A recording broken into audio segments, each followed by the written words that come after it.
Hey, this is Jennifer, and I just want to remind you of a really simple tool that you can use inside of Google Docs to help your little learners and those new to a language to be more fluent storytellers. So, the tool that we want to look at is Google Voice Typing. So, if you open a regular Google Doc, you're going to find voice typing under the tool menu at the top.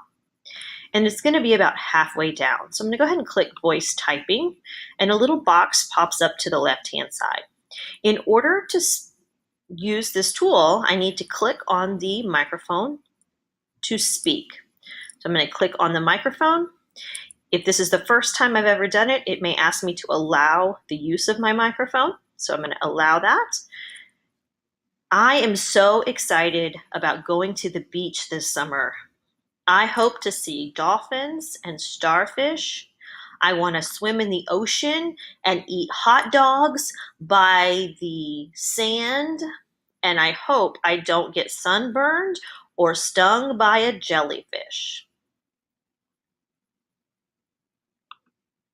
Now, once you have stopped talking, you just click that icon again and it will stop recording you.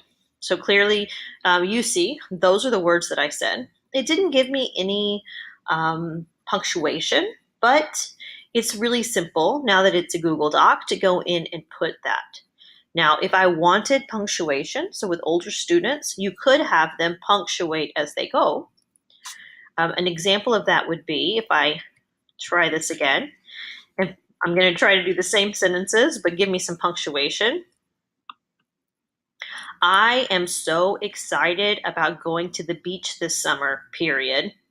I hope to see dolphins, comma, starfish, comma, and jellyfish, period. I want to swim in the ocean and eat hot dogs by the sand, period. I hope I don't get sunburned or stung by a jellyfish, period. So if you've used voice typing on your smartphone, you know that you say the word period or comma or exclamation point or question mark, and it puts it in there. This works the same way. Either way, whether you're working with little learners who punctuation doesn't matter, or bigger learners where you want them to be practicing that, it still is going to pick up their voice.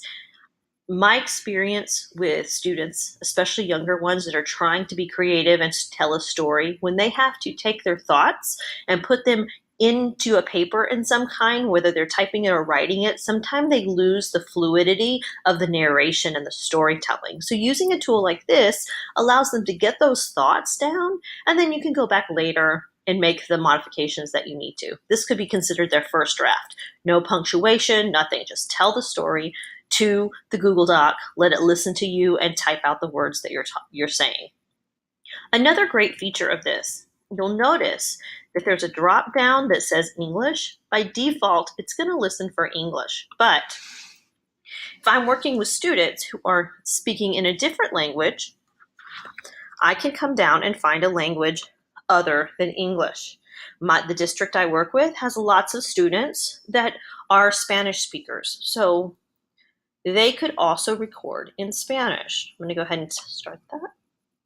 No puedo esperar para ir a la playa. Este verano va a ser muy divertido.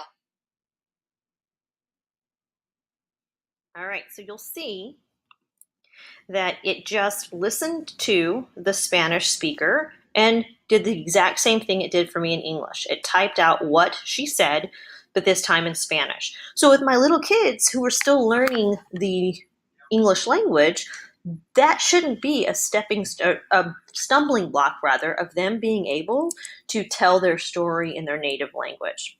I love this feature of Google Docs. It's a really simple thing for students to use. This is not something you have to have one-to-one devices for. You could have one computer set up and kids could come take turns. The teacher could have all of these documents on their account if you're looking at really small students who don't have their own accounts. So I think there's a lot of possibilities with the voice typing feature inside of Google Docs. I hope you find this helpful. Have a great day.